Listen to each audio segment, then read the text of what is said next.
295 AP, Shorts 106.9 FM and 9 WRNE, Gulf Breeze, Pensacola.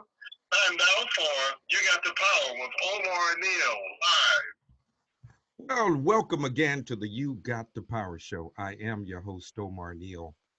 Well, COVID-19 coronavirus is real. Yes. And you know, I've been trying to think about how do I really emphasize the gravity of this moment without creating paranoia. I know that people out there are wondering, how bad is it? Well, I don't know how bad it really is in terms of the global scope, but I do know, based on the individuals to whom I've had the opportunity to speak in depth with, have given me this is what they told me, that we have never seen in our lifetime, anybody that's alive has ever seen in their lifetime anything like what we are experiencing. If you would look at just the draconian measures that are being taken, where people are asked to stay in their homes, they're asked not to go to work, they shut down businesses, they shut down the entire economy based on what is happening, something needs to let you know that this is serious. And when I hear of individuals who are going to church and sending their people, asking their people to go to church, to congregate, to say that we're going to come together and not take into consideration the scientists and what they are saying, not to congregate, to be at least 6 feet apart, and for people to defy that, I think maybe either they don't know what we are dealing with, that it's just intentional ignorance, or it's reckless. Either way, we need to talk today. I have some people to whom I admire so very much. I'm going to be talking with attorney Tiffany Johnson Cole. Tiffany Johnson Cole is the first female African-American, first female judge, let me say that, municipal judge in Tuskegee, African-American or otherwise. And I am so elated to have her on the show to talk about this issue of the realness of the COVID virus, as well as I have Mike Howard on. Mike is a motivational speaker.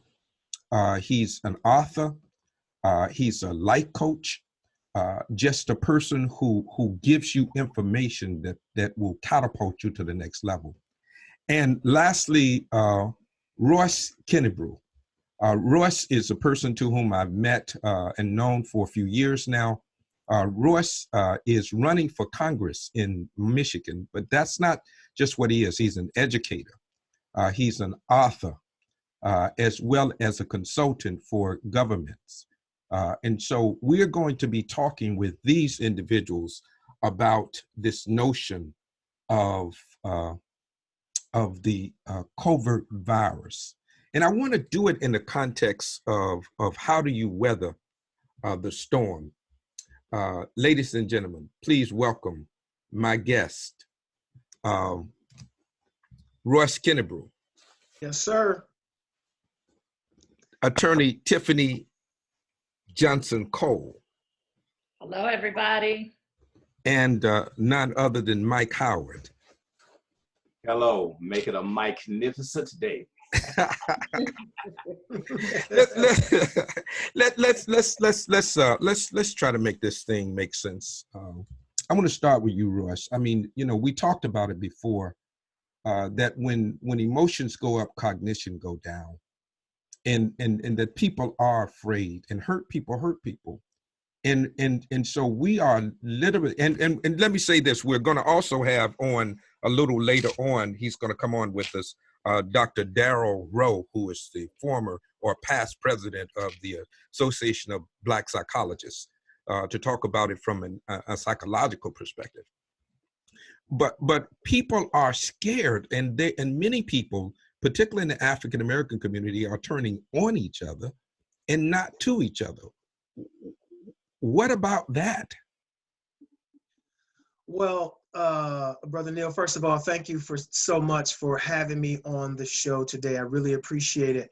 Well, when I look at the issues that are in our community, you see folks have gone, and we spoke about this last night, because I do professional development for teachers in trauma-informed practices. And going back to our Psychology 101 and Abraham Maslow and the hierarchy of needs, is that people have gone from that learning brain to that survival or reptilian brain. And when that starts to happen, their ability to reason, their ability to think goes down, and they start thinking about their basic need concerns. Now, I don't know how toilet paper became a basic need concern, but other things as well have caused them to think more about themselves and their welfare than the welfare of the community. And what concerns me is that in many of our communities, African-American communities and communities of color, is that you have a situation where individuals are more concerned about their rugged individualism anyway than the community good. And during this time of crisis, that rugged individualism is increased, and you see what you see in the communities right now. I think that what you're saying is absolutely correct. I mean, when people focus on the survival mode, they cannot even actualize to safety or to love or to self-esteem or belonging, certainly not self-actualization. So you're absolutely correct.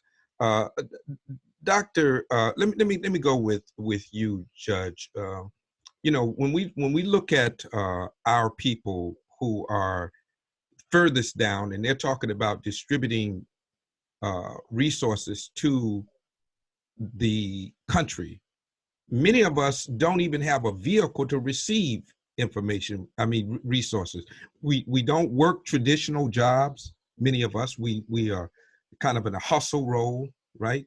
The other thing is that we normally the trickle down theory don't work for us. They give us just enough not to be able to survive. And because they have shut everything down, we can't survive like other folks in the traditional way survive. How do we deal in this kind of moment? Well, Mayor Neil, I always call you Mayor. You always gonna be my mayor. I think one of the blessings is that as a people, we are used to surviving. So we usually figure it out. We rely on those people closest to us, but it's unfortunate in a lot of our communities that the local communities, our state governments, our national governments are not really taking into consideration our needs and what it means when our school shuts down. When our schools shut down, that means we now have children in our homes we not only have to figure out how to educate them, but we've got to feed them. And if your child is going to school Monday through Friday and getting 2 meals and you only have to worry about the third meal, now you've got to worry about breakfast, lunch, and all of those snacks in between. And those are real live issues that unfortunately, oftentimes the powers that be are disconnected from. And so it's incumbent upon those of us who have a voice to remind them that people are out here struggling. People need their needs met, and that looks like rent being waived, mortgages being waived, utilities being waived, for us not to be disconnected, for our people empowered to recognize that they need to be getting services to the least of these. But I think it's incumbent upon us and you all to continue to sound that alarm. Mike, when people who are not accustomed to being in these kinds of situations, they normally freak out. So the mental health of this community is being shaken collectively. How do you get people to anchor themselves, to stabilize themselves in the middle of this kind of pandemic, this storm, if you will? And that's a very good question. Let me just say this. It's very important that we break away from this gravitational pull of the coronavirus, because we can get tied into it, watching it 1 hour, 2 hours, 3 hours, and it will pull us and take us in a negative direction. But I want to say to those who can hear my voice, don't let the coronavirus steal or corrupt your creativity. Don't let it corrupt your mindset. Don't let it corrupt your character, your attitude. See, it's important that we are intentional right now. We've got to anchor ourselves and reprogram ourselves to think differently. Let me tell you what's happening right now, okay? Even during these difficult times, there are people right now who are recreating, who are reinventing, who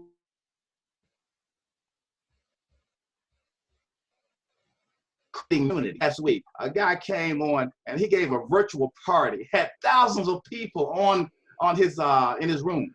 There are people right now who are getting creative. So I'm going to say to you, number one, you've got to change your hat. And let me tell you what your hat is, your H-A-T. Your hat. You've got to change your habits. Okay? Habits. Stop watching news 24/7. Quit hanging around people who are telling you what you can't do. Get up early. Work on your stuff.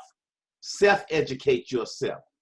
Don't use the cell phone for just entertainment. Use it for education. The A, change your associations. You got to hang around people who will lift you up, who will inspire you, who will feed you something positive. And the T, you've got to change your thinking. And we'll get a little bit more deeper into that later on. But if you do that, that's the start, because your input is going to determine your outcome. One of the things, and that's true, and all of this is sound judgment. But it was a saying that I think Mike Tyson say that you can have a really good game plan until you get in the ring and somebody hit you in the mouth. The game plan oftentimes go out of the room. I mean, how what you're saying, Mike, I'm cool with that. I mean, all of that sounds good. But when people are in, as what Royce was saying, people in survival mode now. Yes. I mean, one of the things that, people don't understand, one is that you cannot operate as business as usual. At the same time, you cannot overreact to the point that you are cannibalizing ourselves. We're cannibalizing ourselves. Russ, that's what I'm trying to get to. Go to that. Well, when my kind brother talked about, you definitely got to change your habits. It is so important that our habits have been disrupted. What we usually do, we don't do. We are creatures of habit. And so it is incumbent on us to create as quickly as possible different habits for us during this time of this lock-in. I changed my habits immediately. I went to putting together a schedule for myself. I live alone, so the judge, I don't have to cook no meals but for myself. So I don't have to worry about the babies running up the wall. I left them at the schoolhouse. But it's really important to make sure that the habits that you create it for yourself. And you have to put it down on paper. Work from a list and make sure you have a schedule for your time. I posted something on Facebook the other day just as an implicit reminder. Are you gaining weight or are you losing weight during the pandemic? And many people said that they were losing, but more people said they were gaining because of nervousness. I said, well, don't allow yourself now to get unhealthy because you are worrying about this situation. Stay eating healthy, working out, put together your habit for this pandemic, and then things will start to work out a little bit better as you plan and set goals for yourself during the time where your routine has changed. What do you want to accomplish in this time? I wrote down goals for myself, and I'm working toward them every day. You know, Judge, and you're going to always be my judge too. So I'm going to be your mayor. You're going to always be my judge. You know, Judge, let me say this. You know, you have lobbyists in Washington who lobby for these major corporations, right? Black folk don't have lobbyists. We don't have people who are looking out for our interests like we should. We have the Congressional Black Caucus, I know that, but we really don't have any agenda, anything that says this is specifically what we want and this is how we want it and this is when we want it. We don't have that kind of advocacy in Washington. What do we do when you are on the lowest on the totem pole? I think this is a learning experiment for us. It's a time for us to remember that all politics is local. I think it is a reminder that it is important that we put people in place on the local level who can advocate for those things. But you're absolutely right. So many people in Washington are so far removed and so disconnected from what we struggle with and what we deal with every day. But I think it is truly a reminder that all politics is local, and it's important that we hold our local officials accountable. And again, that those of us who are privileged enough to know that we need to change our hat and to know the things that we need to do and to have resources at our fingertips need to be the ones who are using our voices to rise the consciousness of everybody else on these issues for those people who are oftentimes ignored. You know, I want to bring on none other than my friend, Dr. Daryl Rowe. Dr. Rowe, I see you've joined us now. I told people that you would be coming on a little late. Dr. Rowe is the past president of ABPSI, the Association of Black Psychologists. You know, there is a mental stress associated with these kinds of moments. How do people, one, identify that you're not crazy if you're feeling anxiety? And then how do you deal with this added stress? It's enough stress being Black in and of itself. You add this on to it, it's your enough, sometimes unbearable. Good morning, Mayor Neal. Apologies for being late, and my apologies to the rest of the panelists. I found out last night that my son's girlfriend just has symptoms and is taking the corona test. We're waiting for the results. So I have been back and forth this morning and helping them prepare and settle for how to stay home and yet be safe, and recognize that we have to come together and all work together. I think there are a number of things we need to be concerned about, and the Association of Black Psychologists has put out a 5-star family enhancement plan. What we're reminding people is, first of all, it's better to be prepared than sorry. So we want our people to take it seriously, but not panic. Now, the reality is that we live in a society in which our needs get regularly dismissed, disregarded, and undervalued. And so in these times, as they have been in the past, we have to pull together and utilize all of our networks to try to make sense and meaning out of this. So that the 5-point plan, I want to be very quick in that.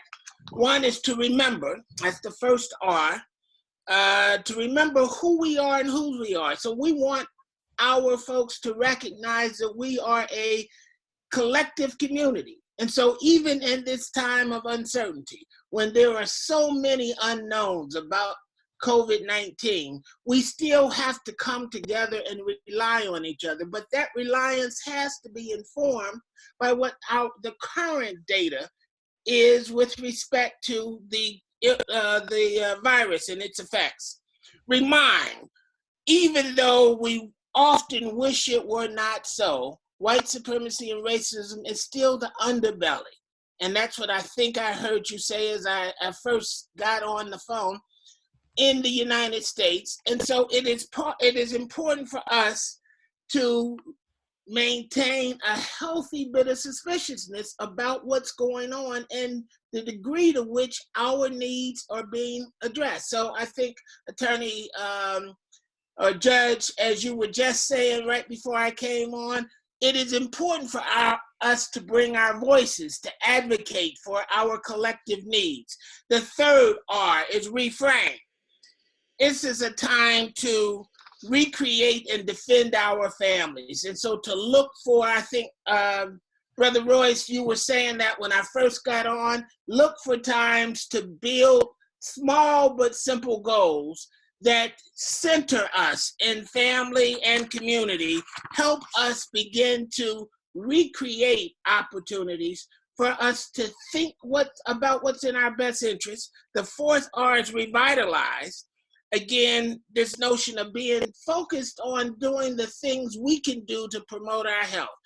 Part of that is about eating healthy foods. So we have to be concerned about making sure that we are taking into mind antiviral ingredients such as cayenne and garlic and green veggies, fresh fruits, things that will naturally help promote and support our immune systems. Wellness and mindful activities where we're doing moderate, low intensity exercise, getting enough sunlight and daylight so that we again attempt to use our natural immune fighting strategies to help us move through these difficult times. And then the last R is reward. And that is where we seek to simply do random acts of goodness so that we seek to do good just because good exists. So remember, remind, reframe, revitalize, and reward. This 5-star plan is currently on abpsi.org. And we will be doing a number of podcasts, a lot of other activities to help get this message out. You know, one is I'm so appreciative that you raised that issue, Dr. Rowe. The point of the matter is that we have to deal with this in a sober, intentional way. We cannot freak out, and that's what leadership is about. And I talked to you, Judge, earlier. Sometimes it seems like there's a conspicuous absence of real definitive leadership in the Black community that's saying to us, this is what we need to do, right? These are our challenges because we have some unique challenges. And Mike, you know, you're going around, you're doing a lot of motivational speaking and inspiring people, but you're also talking about economics because we got to be mindful of how we leverage whatever resources we have, that we do not find ourselves in lack of the basic needs we need in order to actualize, as Royce said, to the next level. Because if we operating on a primitive level, as Maslow talks about the physiological level, and we don't move to the next level of safety and love and esteem and self-actualization, if we can't get to that space because we're operating on such a primitive level, then it doesn't matter what happens with COVID-19 or the coronavirus. We still gonna be at the bottom. How do we help ourselves understand that this is the time to create an economy and not just to have money? Yes, and that's so very true. One of the things that we must do, we must create a mindset, create a shift in the mindset. And that's where it begins, because I must be honest, unfortunately, you know, nobody's going to come and save us, you know, but we have the power and the capacity to change. Let me give you an example. Let me give you a personal example. And now I want to bring it home so that people can understand where I'm going with this. As a professional speaker, I have the opportunity of traveling around the country as a speaker and get paid very well. Well, let me tell you, that's not happening right now. Nobody's paying speakers. Nobody's traveling. Nobody's on airplanes. There are no associations, conferences going on. So I've had to create a shift in my mindset. Number one, control what you can, okay? Number two, be on the offense. So I had to get up every day. I go hunting. I work on what I need to do to create a positive mindset. I go to sleep listening to positive affirmations. I wake up listening to positive affirmations because we've got to create a shift. Nobody's going to help you. So this is what I did. I say, this is time to learn. So my formal education got me the job, but my self-education is getting me ahead. So what I'm doing right now, I'm learning about social media. I'm learning about stocks. Let me tell you what happened last week. Last week, I learned a little bit about stocks from a friend. I surround myself with people who have knowledge that I don't have. So last week, I found out that I could invest online in stocks. Let me say this. I bought stock from major companies for less than $10. This week, they've already made $7 per share. Let me bring it home a little bit more. I saw a guy in the neighborhood riding around on a bicycle, pulling a lawnmower, cutting grass. So we've got to begin to think differently. We've got to begin to create, and you've got to work on your mind. The question is, who's your four? Your four. Get four people on your team who are creative, who are solution conscious, who are motivated, who will make you accountable. This is what I believe, and this is your mindset. We must focus 90% on the solution and 10% on the problem. If we focus on the solution, we can create and make things happen. It's a mindset, because a wealthy mindset will precede a wealthy wallet. You know, let's do this, because you know, I want to bring everybody on the screen now. You know, one of the things that we're talking about. Thanks, Mike, for kind of laying that out, because it is a shift. You know, but this equilibrium allows for growth. You know, I mean, this could very well be the thing that we need to shake things up, so that we can look at things differently. We can create a foundation. You can't make an omelet without breaking an egg.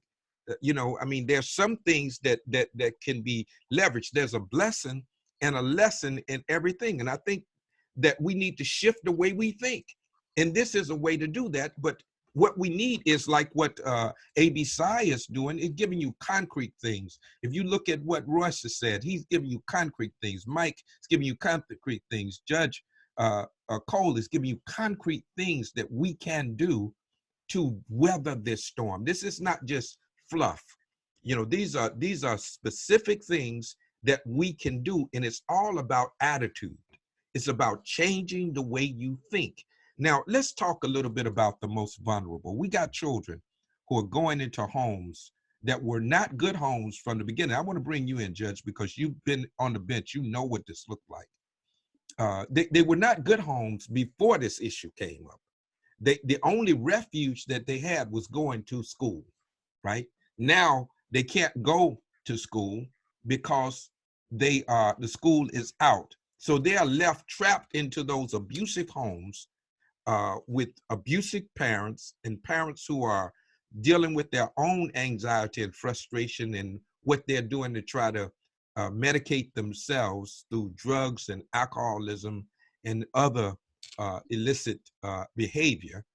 And so what do we do to protect those children in the midst of this moment? Judge? I think it's a very difficult situation. Especially, I know on one of the listservs I'm on, we're having some active dialogue as it relates to kids who are in foster care and their parent visitation. And some courts have cut visitation with parents out completely, which may or may not be a positive thing, depending on the situation. But what's really scary are those kids who are not involved in the system, and men and women too, who are in domestic violence situations, where they're in situations that nobody has brought attention to, and they're being potentially harmed every day. There's somebody out there who knows, and I think it is incumbent upon each of us, really now it's more critical than ever. If you know of a child who may be in a situation, be it verbal abuse, emotional abuse, or physical abuse, that you're checking in on those children. Oftentimes in our communities, we have aunts and uncles and grandparents and moms and dads and friends who we know are abusing their children. it is our responsibility that if we know that these things are going on, that we're offering some safe space, even if it's just a phone call to check in on the children, FaceTime with the children, offering the parents some sort of outlet to give them a break, those children. But it is truly incumbent upon each of us now to take responsibility for our village and protect those kids, or to do what we can to protect those kids and those women and men who are potentially in domestic violence situations at homes. You know, Dr. Rowe, one of the things that is important to note in this moment is that we have vulnerable people in our communities. You know, let me tell you what happened. This is what was told to me today, is that there are churches that are still congregating, right? They are telling their people that God gonna protect us from this, and don't worry about what the scientists are saying. And so, you know, I understand that that's, and I'm trying to be as nice as I can in terms of my verbiage. One is either that's woefully ignorant, reckless, irresponsible, and derelict in your leadership role to force people out of their loyalty to their religion to do that. Let me say this. The Vatican shut down. Rome shut down. And if the Vatican can shut down, if the Pope can shut it down, which he had to agree to, right? Then don't you think that you don't have any greater favor with God than the Pope and the people in Rome?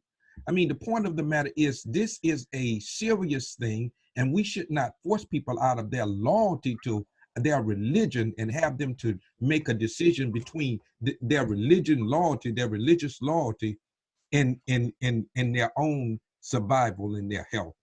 Help me out with that, Dr. Rowe. Right. These are difficult issues. Part of what makes it particularly difficult is that there are so many unknowns about COVID-19. COVID-19 is novel.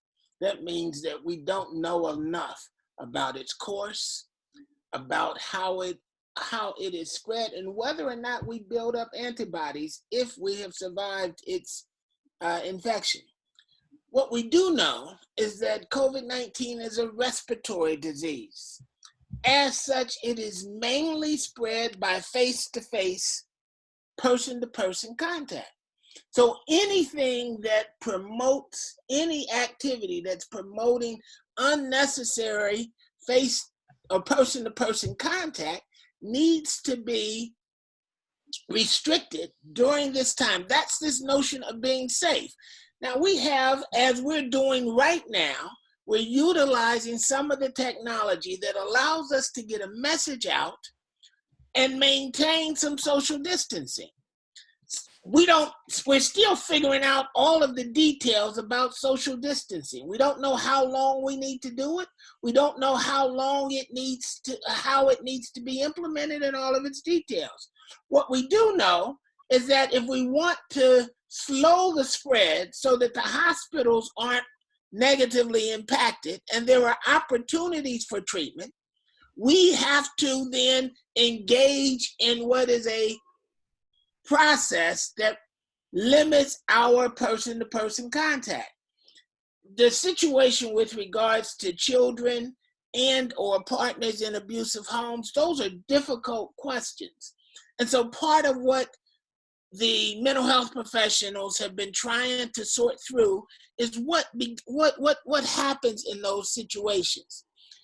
As we've closed schools, I do know that some of the school systems have begun to do some drop boxes where they're screening children so that they create some alternatives to at-home stay. Those things are still being sorted through.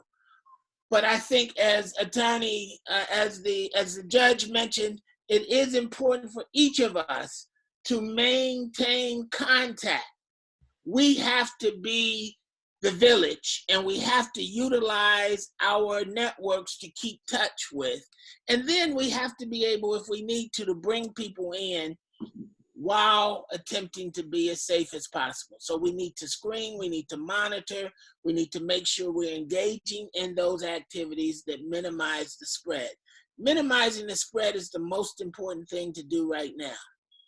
You know, Royce, I want to help. I want you to help me out here because, you know, obviously you're running for Congress, and I can say that because you are, right? You know, right. At equal time, you running for Congress, right? Yes. Now, you know that a lot of this has to be because government has forced people into shutting down their natural, normal activities, their jobs. The government is going to have to do something to restore those people. I mean, to make them whole, right? Because the government made the decision, right? How do you know, they talk about $2 trillion for the first run. How do you ensure that your constituency, let's go with you, how would you make sure that your constituency get their fair share and that it's equitably distributed? Now, there's a difference between equality and equity, right? That's right. You know, I mean, equality is not what we need. Equity is what we need, right?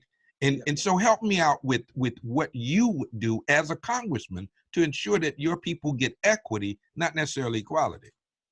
Well, first and foremost, I would make sure that I was current and played an integral part in the relief bill and the measures that went into it. And from what we can see right now, they have introduced equity measures in the regards to how people will get paid.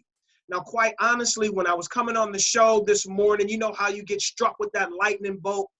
They talked about people who had filed 2018 taxes.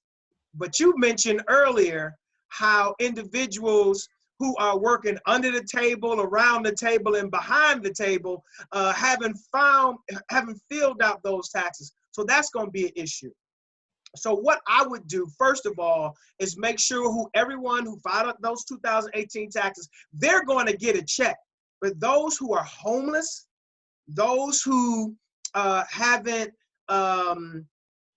filled out a 2018 tax return, one of the things on why I'm running is for us to make private and public partnerships with faith-based organizations, our nonprofit organizations, because they're going to be, and I like to call them our gap people. They're going to be some folks who that $1,200 check is going to miss. And so we're going to need our nonprofits, our faith-based, and also our schools to make up the slack. And it's the partnerships that are going to help us reach the people in the best way we possibly can, knowing that there is no panacea that's going to help us all.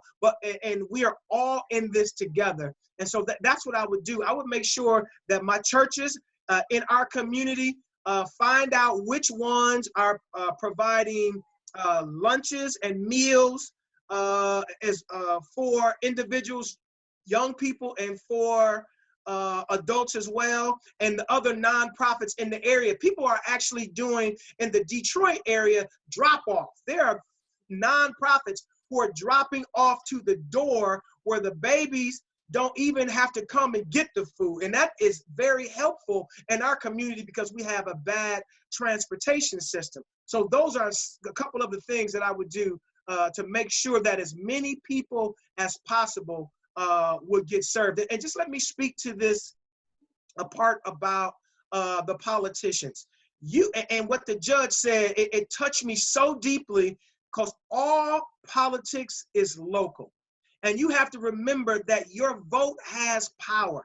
And if you have people who are in leadership political positions who are not advocating for the areas that are important to you, it is important for you to exercise your vote and don't vote for them, and exercise your vote and vote for the people. In my district, in conclusion, my district, Michigan's 13th congressional district, is the third poorest district in the country.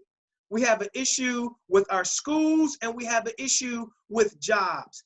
Those have to be the two areas what Brother Mike talked about, where we have to usher our resources to get smarter and better and prepare to take the skilled trade jobs that are available now, where people are coming from Indiana and Ohio to get these $50,000 and $60,000 a year jobs, where in my district, the median family income is $33,000. Wow. I think at this juncture, we got to figure out, one is, how do we operate with reality? At the same time, how do we give folk hope? Mike, that's what you do. You motivate people. You give them hope. You give them ways to see not what things are, but where they're going. Because it's not where you're from, it's where you're going. It ain't what you've done, it's what you're doing. And that we can change, and the willingness to change and to adapt is what was necessary in the time of crisis. How do you give people hope in the time of a storm, Mike? Well, one of the things that we must realize, and it's going back to the Bible, this too shall pass. And we're all in this boat together. No matter whether you are a business person, or no matter whether you went to Morehouse or no house, it doesn't matter. We're in this boat together. Yeah. I'm looking at it from the psychological perspective as well. Is that we don't know how long it's going to be, and that uncertainty, I think, is what's creating the added anxiety, Dr. Rowe.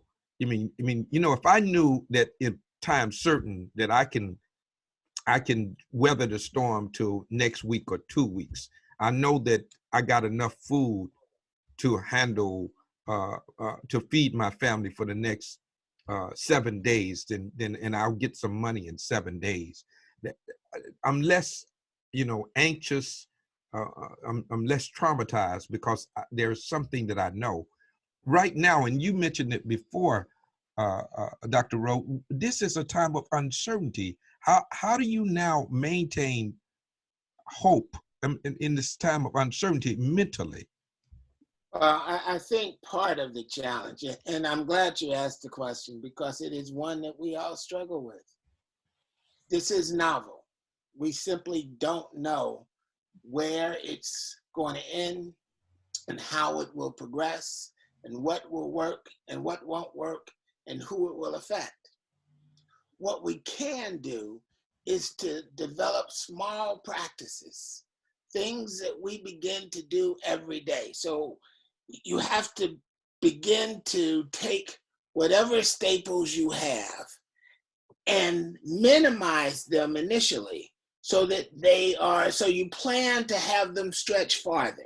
You develop practices and routines that allow you to get some sense of habits, routine, schedules in your own household. So that may be that you pay more attention to getting some exercise. You pay more attention to doing some restoration of your spaces, because those are things that each of us can begin to do. Often we all have a series of things that are backed up on us because of the pace that we've been accustomed to. Part of our challenge is to begin to start small and be consistent. Start small and be consistent. To work on the things. So just like, Mayor, you just took a sip of water. So let's focus on drinking more water.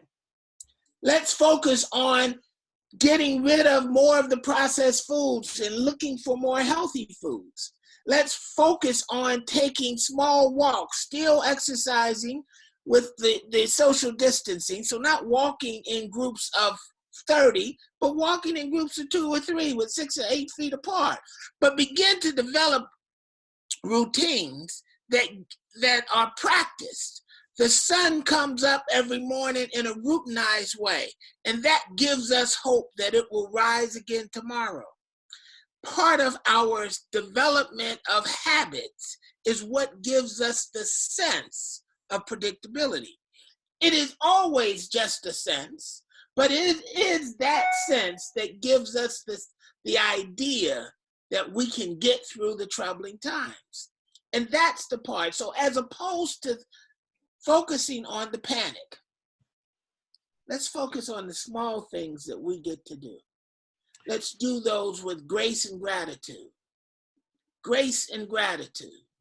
Gratitude suggests that we appreciate the responsibilities that we have to do the things that we can do.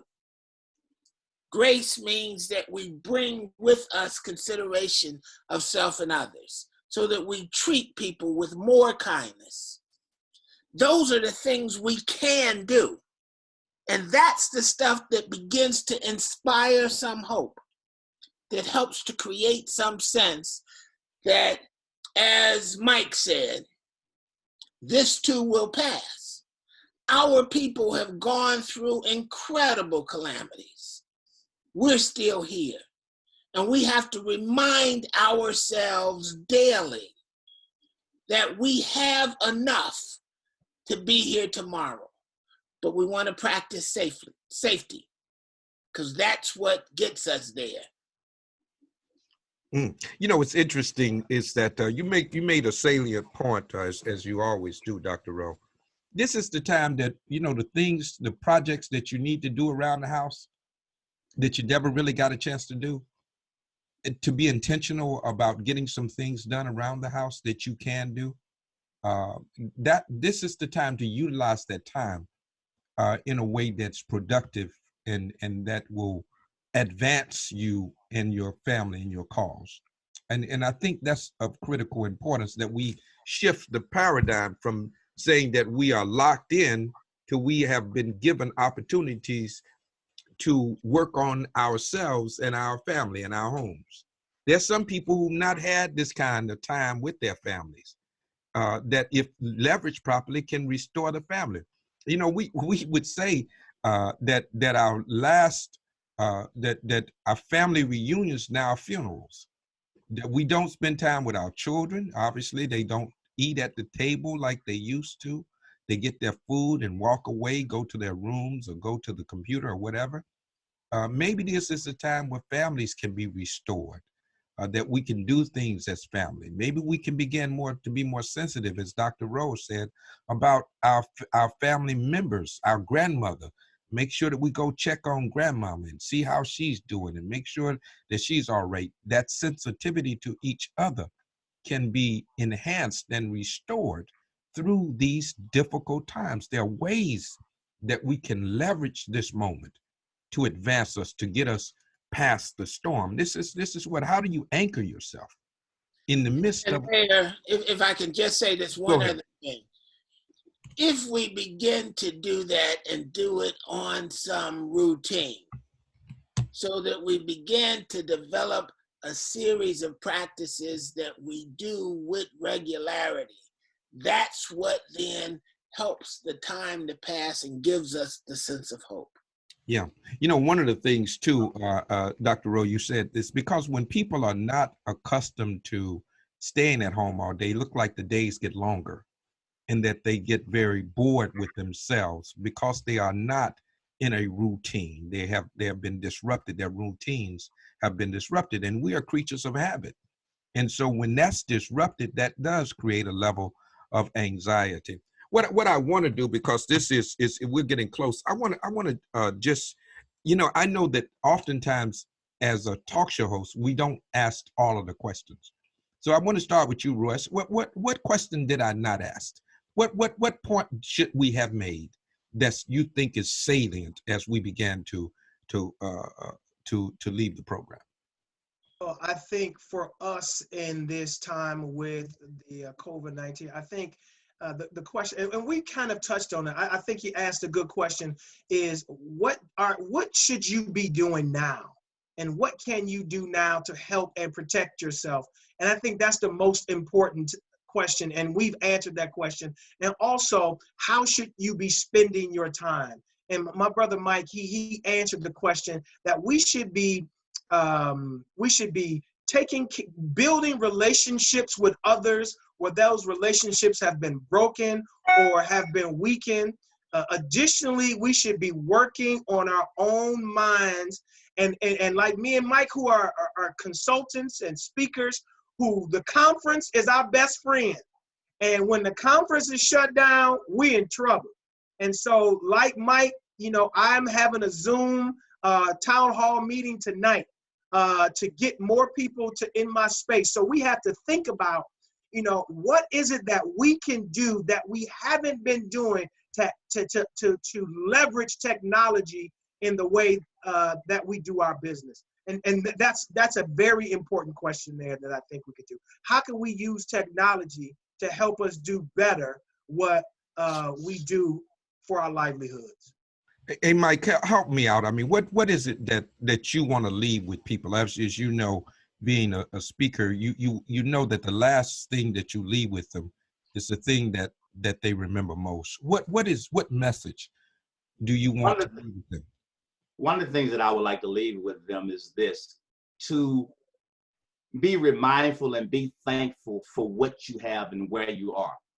I have something in my book, and it says this: write down at least 3 things every day that you have to be thankful for. Write down at least 3 things that you have to be thankful for. It may be the fact that you're at home with your family, your kids are smiling. Look like you froze on me for some reason, Mike. I'm going to have to come back to you. Judge, if you could pick up for Mike and something. Mike, are you still there? Yes, I'm here. Can you hear me? Go ahead, Mike. Yes. Okay. But what I was saying is that write down at least 3 things that you have to be thankful for. It may be the fact that you're thankful for your kids. You're thankful that you can call your brothers and sisters. You're thankful for being on a call like this, that we have technology so that now we can communicate. Also, use your smartphone in a smart way. Use your smartphone in a smart way. Don't just use it to gossip, to be entertained. But I learned how to write a book from my smartphone. I would Google, I would YouTube how to write a book, how to promote my book. This is a time for self-education. This is a time to reinvent yourself. This is an opportunity. Do not lose hope, because this is a time where great businesses will be born. As we look at what's going on right now, we still have more going for us than we have going against us. The flu has killed more people than the coronavirus. So I say to you, stay encouraged, but continue to be proactive. Go on the offense. Work on your stuff every day, because the formal education will get you the job, but the self-education will get you ahead. Use Google and YouTube to learn what you must learn, to communicate, to reach out, to check on other people, and to encourage them. All right. Well, Judge Cole, I want you to tell us what your last statement is to the public. I mean, I want you to from your heart, speak to the public in what you feel your message is to them. Well, you know, first of all, I would say I think all of this has reminded me that God answers prayers. For some time, I have been praying that the world would just stop so I could catch up and breathe. And I have seen the value in everything slowing down, just as a couple of the other panelists said, as it relates to having more time to spend with my kids. Now that we're social distancing, they're forced to get outside more and play more and just kind of stop and smell the roses. But the one thing I would definitely want to leave is to use this as an opportunity to not only better yourself, but to see how you can become more connected and in tune with what the people in your communities are going through, and how you can make their lives a little better, how you can advocate for what they need, and how you can use this as a way to determine whether or not those leaders that are in place are the ones that have your best interest in heart, or if it's time for a change. Are they being responsive to your needs, or are they kind of hiding from everything that's going on? So I think in the midst of all of this chaos, there's a lot of positivity to gain. We just have to look for it and embrace it. Thank you. And lastly, just a few seconds left. Dr. Rowe, what's your message to the audience, your last message? Right. We all face tough situations. That's not going to change. It's always been that way. We must love. We must love Black people. We must love Black people with intent and purpose. We must love unapologetically and unashamedly. We must love with safety and foresight. If we are going to continue to rise, we must love in all of the ways that we implement that.